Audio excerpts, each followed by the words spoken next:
Hop. Tu mets ton fil entre tes mains comme ça, à la même hauteur les deux.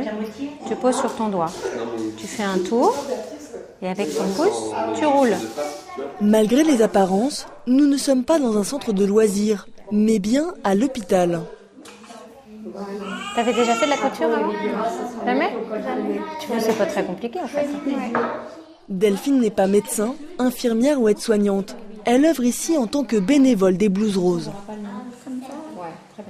On intervient tous les après-midi pour distraire les ados qui sont dans ce service, principalement pour leur apporter un peu de joie de vivre, faire des activités manuelles, papoter, passer un bon moment.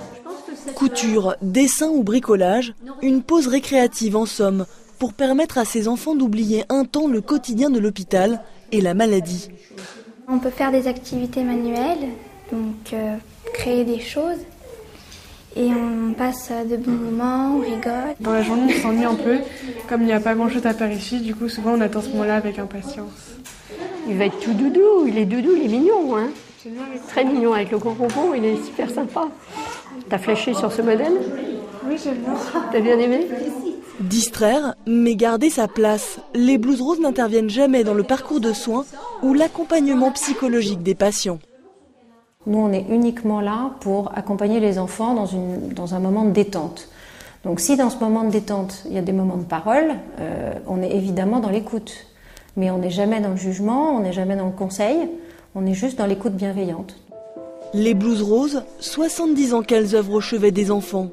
À l'origine de l'association, une assistante sociale grenobloise, Marguerite Perrin, qui constate en 1944 le désœuvrement des jeunes filles tuberculeuses dans les sanatoriums. Elle les a trouvées très tristes, n'ayant aucune occupation. Elle s'est dit il faut les dynamiser, il faut leur donner quelque chose. Donc elle leur a proposé de tricoter déjà. Et ce tricot, sachant en plus que c'était des jeunes filles qui avaient aussi pas beaucoup de moyens, elle leur a dit on va les vendre et on les a vendus au printemps. Et c'est comme ça que ça a démarré. C'est un livre, Oscar et la Dame en Rose, qui va mettre l'association sous le feu des projecteurs. L'histoire d'un petit garçon leucémique et d'une bénévole, déclinée en pièces de théâtre et en film. Pour nous, ça a été quelquefois un petit peu difficile parce que c'était une personne qui était très bien, mais qui s'occupait uniquement d'un seul enfant, très malade, qui venait la nuit, le jour. Or, nous, c'est pas ça. Une blouse rose peut remplacer une autre. Elle est là, on travaille en équipe, on vient pas la nuit, on laisse le rôle aux parents, aux soignants, on est là sur un créneau.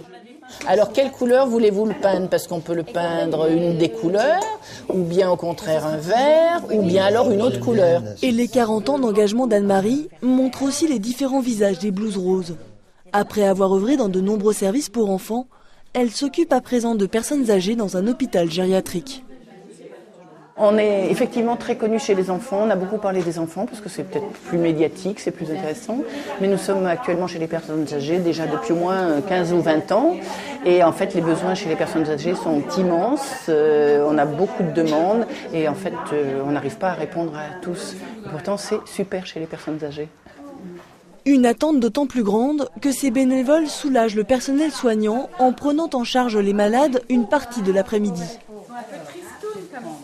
Nous ne prenons que des patients excessivement lourds, ce qui veut dire que 3 aides-soignantes par étage de 20 lits, ça reste encore, malgré tout, un peu limite pour avoir une bonne prise en charge. Je ne peux pas envisager l'hôpital sans ces bénévoles. Je ne le peux pas. Avec Anne-Marie, Delphine ou encore Béatrice, 4300 bénévoles portent la blouse rose. Un uniforme qui a de toute évidence encore de beaux jours devant lui.